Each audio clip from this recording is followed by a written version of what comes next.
Buenas tardes, bienvenidos a Comentarios Contables, un espacio del Colegio de Contadores Públicos de México. Los saluda el contador Jorge Luis López Ayala, asesor de la Vicepresidencia de Comunicación e Imagen.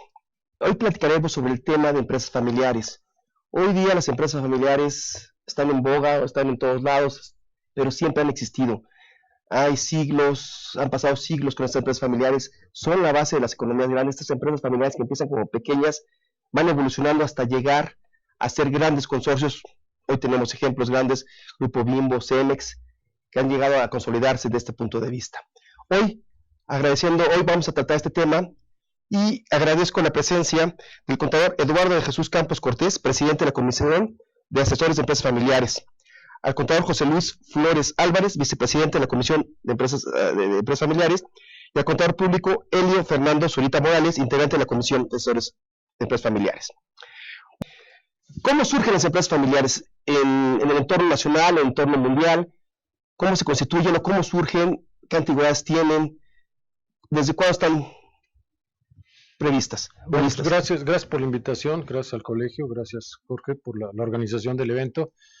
Básicamente podemos hablar de la empresa familiar, tiene la base de cualquier economía a nivel de empresas capitalistas. Y bueno, hay varios criterios, ¿no? Se considera que la empresa familiar es aquella que se constituye con la aportación o trabajo de toda la familia, pero podemos considerarlo que ese sería el inicio. Realmente como empresa familiar podemos considerar que es cuando ya va evolucionando y toda la familia se integra en un solo objetivo, es realmente cuando existe la empresa familiar. Lo otro quizás sea una familia coordinada por un líder, por el padre, la madre, que van haciendo una pequeña empresa, pero eso no implica que sea realmente una empresa con una conformación, una estructura familiar. Entonces las empresas familiares pues han existido de toda la vida, es el sistema de organización más sencillo, más básico, más común inclusive por economía, y a nivel mundial, bueno, tenemos antecedentes en todas las economías capitalistas, y como comentabas tú hace unos minutos, es la base de las empresas que hoy, de las más grandes, inclusive a nivel mundial, el caso de Walmart, el caso de Cargill, el caso de Toyota, el caso de Sony, que son empresas de origen familiar que han venido evolucionando y hoy son las empresas más importantes del mundo, y a nivel de desarrollo de la economía mundial pues son las más importantes fuentes generadoras de empleos, del Producto Interno Bruto, y de alguna manera, bueno, últimamente se ha reconocido su importancia y se ha empezado a ver como un nicho de mercado, una especialidad realmente dentro del sector. De hecho, por lo mismo el colegio ha estado atendiendo los últimos 3 años ya en una comisión específica. Su importancia está básicamente en la generación del empleo, básicamente en lo que es el desarrollo de la economía local, aunque estas ya han evolucionado también las empresas transnacionales de origen familiar, y así tenemos muchas de origen, por ejemplo, los casos de los de Grupo Zara, por ejemplo, que es también una empresa familiar, Invitex, creo que se llama la razón social. Inditex. Que también evoluciona, incluso de los Santander, que es una de origen familiar, que ya evoluciona a todo el mundo. Entonces digo, la empresa familiar, pues un origen exacto, pues yo creo que tiene toda la vida, siempre han existido, es la básica conformación de una empresa, por la cercanía presente del núcleo familiar, y ahora pues su tendencia ha sido la globalización en las empresas capitalistas, y como comentaba ahorita son de los más importantes, no sé Sí, por ahí hay un dato interesante, a nivel mundial, entre el 65 y el 80% de las empresas están constituidas por organizaciones de tipo familiar, y en México el 90% de las empresas están constituidas por familia. Entonces es un dato muy importante, ya que es una situación de generación de empleo para millones de personas y que generan la economía del país en condiciones muy favorables.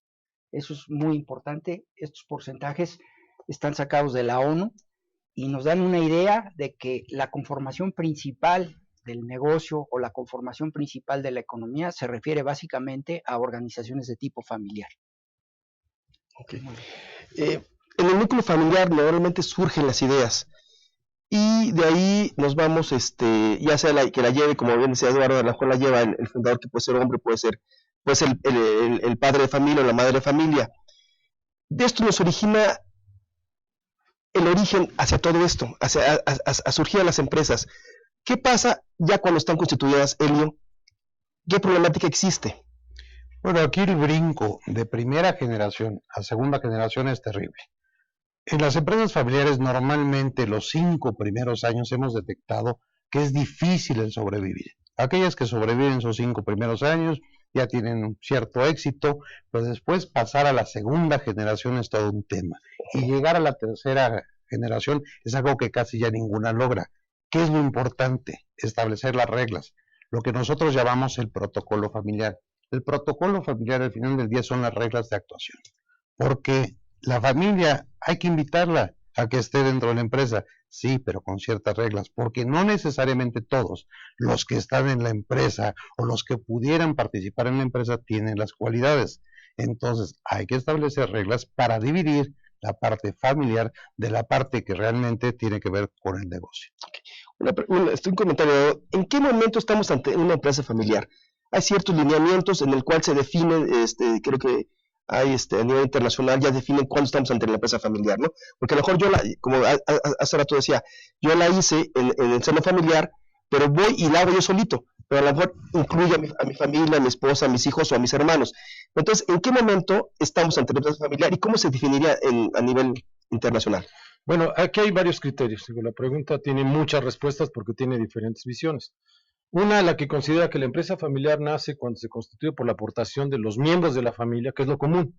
Hago una empresa, no tengo socios, pues le aviso a mi hermano, mi papá, mi mamá, o como jefe de familia, la esposa, los hijos y ya. Sí, pero bueno, es de origen familiar.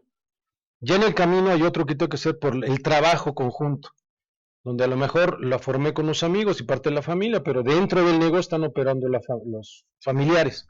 Entonces, bueno, pues si es una empresa familiar, porque hay parte capital, parte esto. Pero donde realmente encontramos la fase crítica, aparte de lo que comentaba ahorita José Luis, es cuando se da esa integración de la familia para la continuación del negocio. Cuando se busca una continuidad de negocio como empresa, ahí realmente donde encontramos la empresa familiar. Yo les comento mucho eso en las conferencias, seminarios que damos aquí en el colegio, es que la empresa familiar no es nada más la suma de familiares dentro de una empresa, que estén mucha familia, es que todos tengan un mismo objetivo y que tengan contemplado una visión a largo plazo. Cuando la empresa como conjunto busca una continuidad, una sucesión, una trascendencia, realmente es cuando se da una empresa familiar, es una visión. De hecho hay muchos autores que lo consideran así, que son los 3 elementos, un capital familiar, familia dentro de la empresa y continuidad a segunda, tercera. Ahorita decía Elio, es muy difícil llegar a una tercera, bueno, vamos a una segunda. Por lo menos que haya una empresa familiar que esté formada hoy, ya hay el esquema de sucesión a la segunda, y ya se da la tercera es ganancia, y si no esa segunda, pues se desgregan nuevas empresas. Pero el esquema, en lo personal y de varios autores, no nada más yo, es eso, tener esas bases, ¿no? La base de capital familiar, integración dentro de la empresa familiar y la visión a largo plazo de continuidad. Si esto no se da, probablemente no es una empresa familiar, fue una empresa donde colaboró, participó la familia, o con un liderazgo familiar o una integración familiar, pero no tiene realmente la característica de la empresa familiar. Bueno, entonces, aquí yo lo estoy entendiendo, quiere decir que si yo genero o constituyo una empresa familiar, no necesariamente puede ser catalogada como empresa familiar, a menos de que realmente haya dos supuestos, que esté administrada por la familia y que tenga la visión de la permanencia o la sucesión, para poder catalogarse como empresa familiar. Sí, porque te puedes encontrar los casos que nos ha sucedido a cualquiera, que entramos en una empresa familiar y realmente está trabajando para venderla. Usted está trabajando para abrirle un capital extranjero y ser socios de otros, ¿no? No sé cómo lo vean Elio o José Luis, sí, ¿qué visión? Definitivamente, yo sigo con los porcentajes. El 80% de las empresas familiares se acaban al término de la muerte o el retiro del fundador. Y del 20% restante, el 5% es vendido a un tercero o se pierde.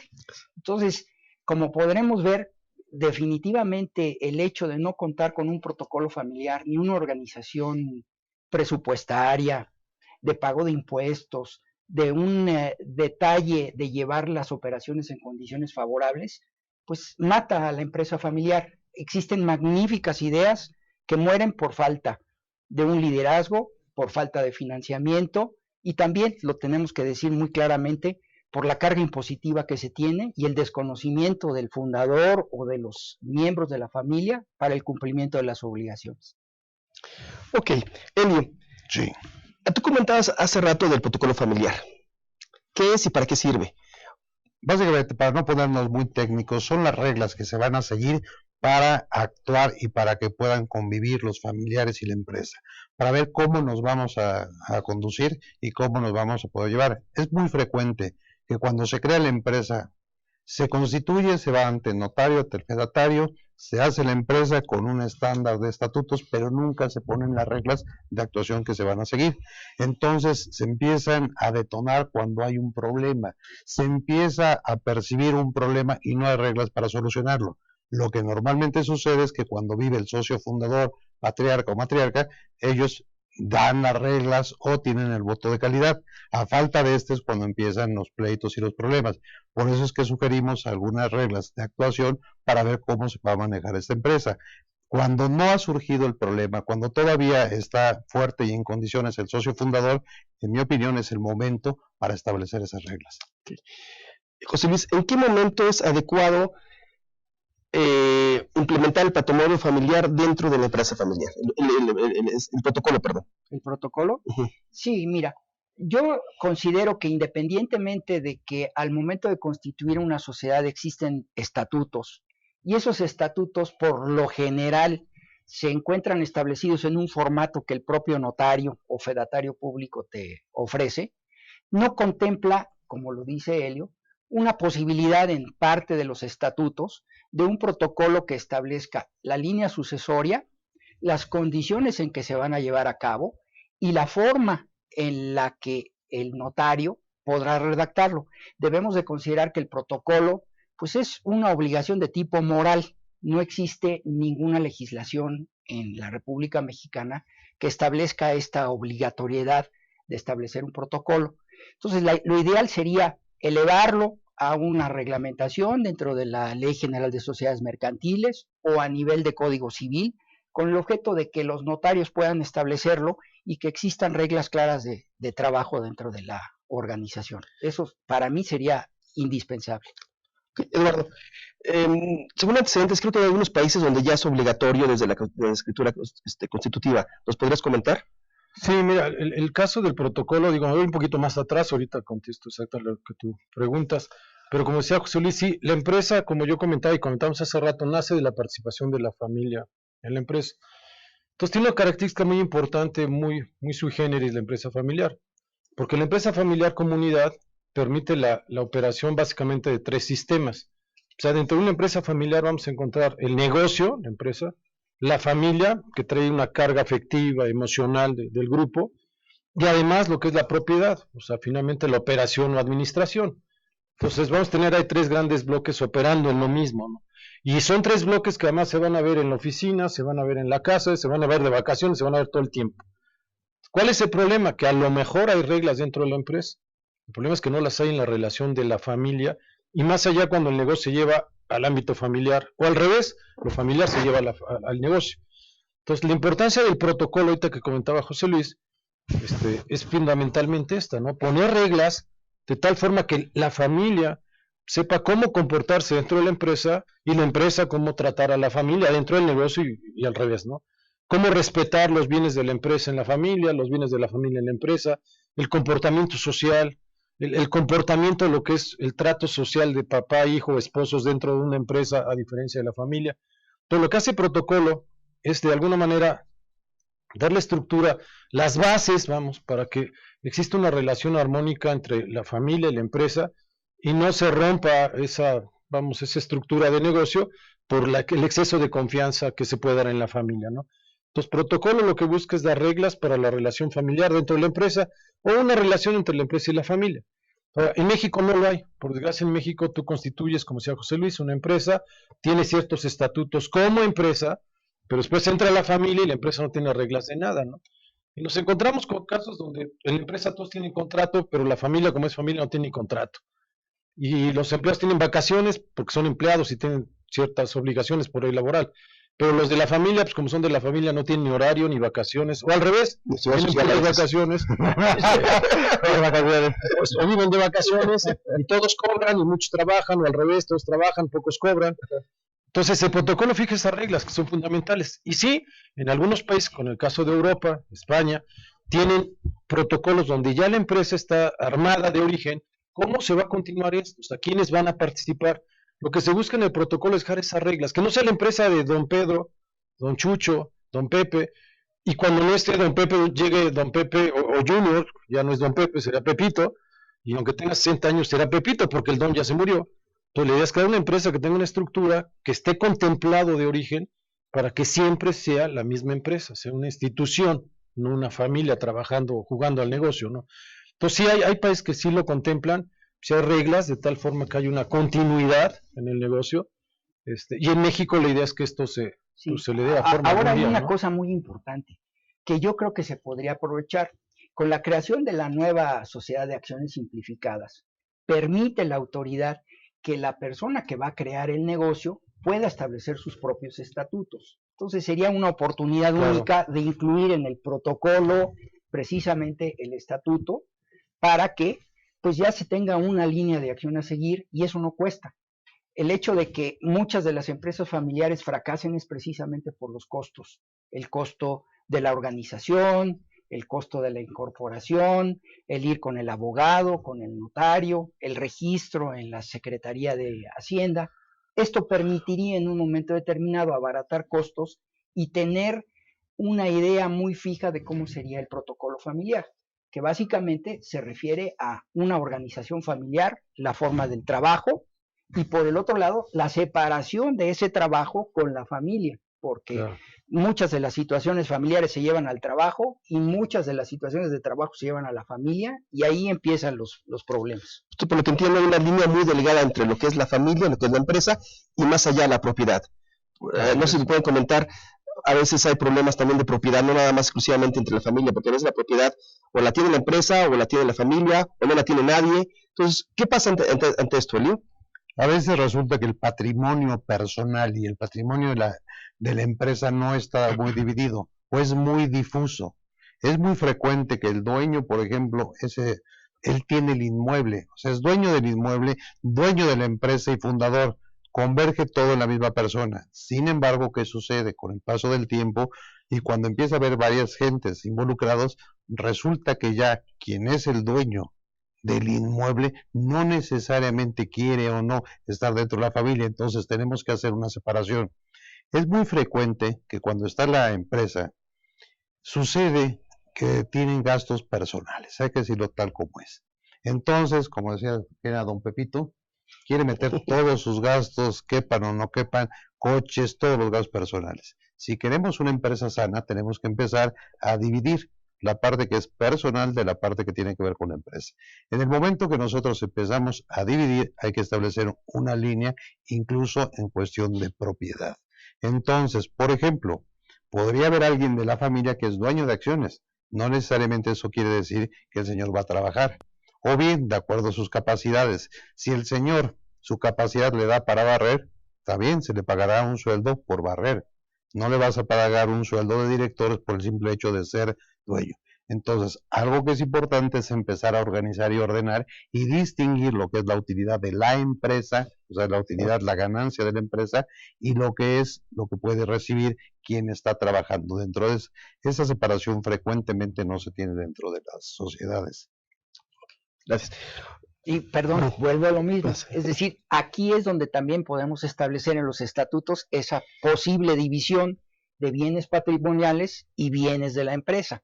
Eso quedaría perfectamente bien definido, porque hemos pasado por situaciones sumamente traumáticas en el que el fundador muere, no deja testamento o no hay legados, y verdaderamente el negocio se va al...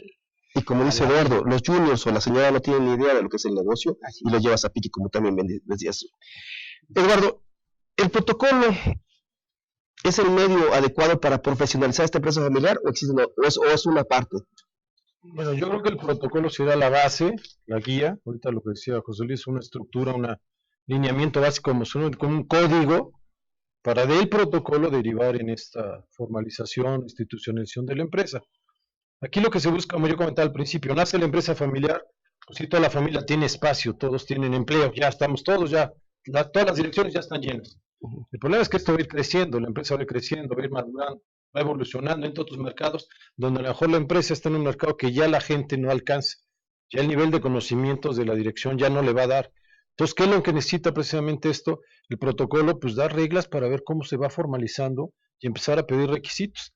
Entonces, de alguna manera, la línea del protocolo es una parte donde te fija cómo vas a ir formalizando, institucionalizando la empresa, y tienes otros elementos. Digo, está, por ejemplo, que usamos mucho el famoso gobierno corporativo. Nace la empresa con los 5 socios, que es la pura familia, sí, pero mañana la empresa empieza a exportar, empieza a venderle a Alemania, necesitan saber alemán, necesitan conocer otros mercados, en la familia nadie lo domina, nadie lo conoce. Entonces vamos a fijar, como decía ahorita, a lo mejor en una sociedad por acciones, ya poner reglas, serán consejeros aquellos que tengan este perfil, con estas habilidades, y no nada más los requisitos que marca en general la ley. Entonces puedes desde ahí ir puliendo con el protocolo, fijar líneas, y sí el protocolo te da una base para ir profesionalizando, no es la esencia, pero puede ser una base, y de ahí te llegas de consultores independientes, gobierno corporativo, los asesores externos profesionales, una función que creo que a la larga en México va también a repuntar, junto con la formalización de las empresas familiares, el concepto de los consejeros profesionales independientes. Sí, yo estoy de acuerdo contigo. Debe de haber una conciencia en la empresa familiar.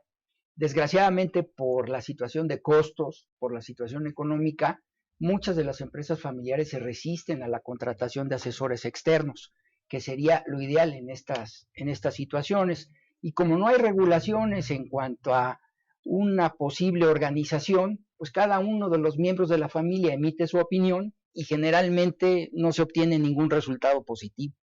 Entonces, sí sería muy importante que el empresario, el fundador o la segunda generación se allegara de recursos con el objeto de tener una asesoría profesional. Yo considero incluso que el protocolo no necesariamente va a poder tener todas las reglas. Entonces, cuando se fragmenta de alguna manera la toma de decisiones, no se llegan a poner de acuerdo, es interesante la figura del consejero.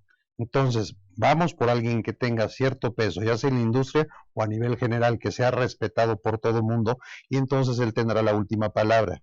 Escucha a todo el mundo, pero él dirá, no, para acá es el camino adecuado, con su experiencia, porque se le respeta. Tiene una autoridad técnica o moral, podríamos decir. Ok, perfecto. Bueno, entonces es un medio, el protocolo familiar es un medio para profesionalizar a la empresa familiar, para que se consolide, por lo que estoy entendiendo, para que llegue a su consolidación y no dure 5 años, como tú me dices hace rato, sino que dure más de 5 años y a su vez esto nos dé la oportunidad de tener una segunda generación. Una generación llegue y tome el poder con ideas frescas. No es lo mismo la administración de hoy que la administración de hace 15 años o de 10 años incluso, ha cambiado tecnológicamente muchísimo, la logística que tú comentabas anteriormente. Cuando se implementa el protocolo y se profesionaliza, hay problemas, José Luis, tanto legales como fiscales. ¿Qué es lo que más se han encontrado a la hora de implementar el protocolo? Hay infinidad de problemas. Desde luego, el principal problema es poner de acuerdo al núcleo familiar. Es decir, ¿cómo llego yo a determinar como fundador de la organización quién será mi sucesor? Porque si hay varios hijos, pues todos se mantendrán como que ellos serán los sucesores porque conocen el negocio. Definitivamente el primer punto es establecer desde antes, yo creo que con el mismo protocolo familiar y en los estatutos, quién va a ser el sucesor, quién va a ser la persona que dirija la empresa y quiénes, por la falta de capacidad o por el desinterés, porque hay mucha gente que no le interesa el negocio, puedan ser accionistas de la empresa, pero obtener dividendos o resultados adecuados. Entonces yo creo que lo principal aquí es establecer un marco legal que permita que desde el momento en que se establezca el estatuto se incluya el protocolo familiar y que éste se respete y que existan reglas muy claras en cuanto a su conclusión. Yo creo que eso es lo más importante. Fiscalmente mejor no hablamos porque... A ver, Elias, nos puedes comentar un poquito al revés, que es parte de nuestra área. Fiscal. La parte fiscal... Seguridad social, fiscal, todo. Sí, en ocasiones, empecemos por la división que tiene que existir. En mi carácter de accionista, lo que yo voy a recibir, y en mi carácter de trabajador o persona que está prestando un servicio. Esa separación tiene que ser clara, como ya decíamos. Ahora bien, si yo voy a recibir un dividendo, tenemos que tener la conciencia y saber, ok, ese dividendo, si ya pagué impuestos en la empresa, va a salir con un gravamen reducido, es decir, ya se pagó el impuesto corporativo, el impuesto personal será pequeño, pero para lograr eso tiene que haber esa conciencia clara de que tiene la empresa que pagar impuestos. Entonces, hay ocasiones donde la empresa no es tan claro el que tiene que pagar impuestos. Cuando ya existe esa claridad, porque es lo primero que hay que establecer a la empresa, la obligación y necesidad de pago de impuestos, y no el estar incluyendo gastos personales como una forma de sacar dinero de la empresa. Entonces, hay que separar la parte que tiene que ver con gastos personales. Si la niña cumple 15 años, pues si la vas a llevar a Europa, pues será de tu bolsa, no de la bolsa de la sociedad, por más que quieras buscarle cómo es un gasto indispensable. Entonces, una vez que existe esa conciencia, vas a ir con tu dinero como trabajador, perfecto. Tu dinero como trabajador, para lograr eso, ¿qué estás cobrando? ¿Eres consejero o eres un trabajador? ¿Existe una subordinación? Todo ese tipo de elementos son los que va detonando. Y más que preguntarle a la empresa cómo quieres que te paguemos, vamos viendo qué características tiene. ¿Vas a depender de alguien? ¿Vas a tener una dirección, por ejemplo, de ventas? Pues hay una subordinación, tienes que estar en el Seguro Social, hay que pagar Seguridad Social, IMSS, Infonavit, impuestos estatales en su caso, tenemos que hacer una retención y de lo que te quede es libre de gastarlo como tú quieras.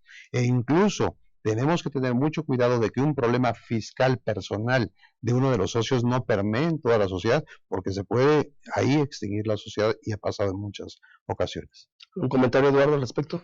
Pues básicamente lo que comentaba aparte José Luis, y ahorita redundando con la idea de Elio, es poner reglas presente al patrimonio, lo que decías a nivel fiscal, porque es muy común que en la empresa familiar se le olvide esto. O sea, como comentaba, empieza con la intención de toda la familia, todo se empieza a crecer, y resulta que el día de mañana, y siempre lo he dicho, mientras más utilidades tiene tu empresa, más bonitas son tus hijas.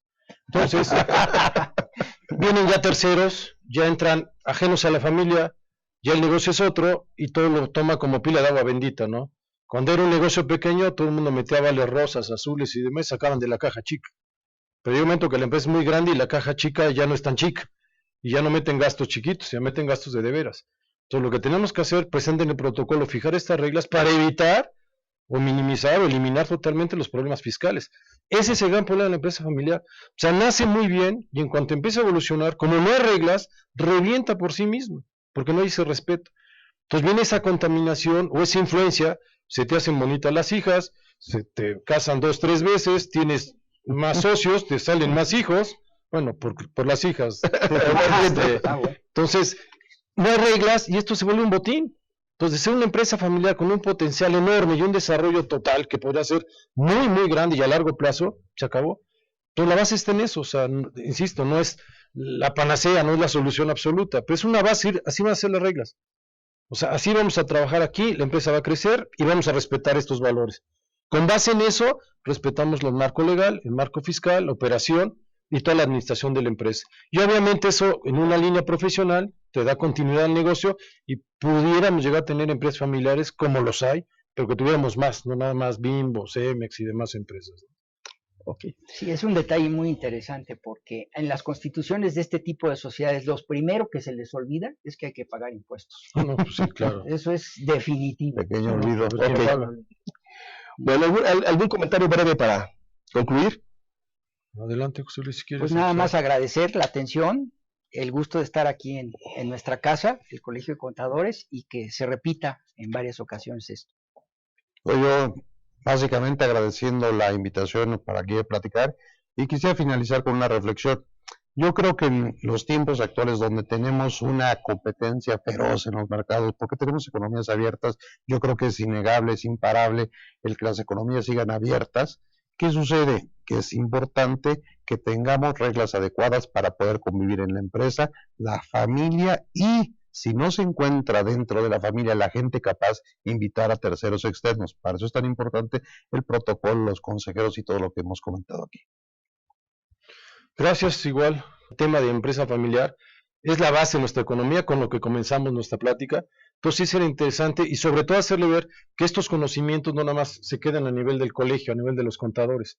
Esto se puede enfocar, por lo que hemos visto, a los dueños, administradores, fundadores, accionistas y todos los que participan dentro de la empresa familiar, tienen que estar, y más ahora por la globalización y competencia, más preparados. Muchas gracias por la invitación. Gracias. Bueno, muchas gracias por su valiosa participación y los invitamos a seguirnos en nuestras redes sociales y en nuestra página oficial.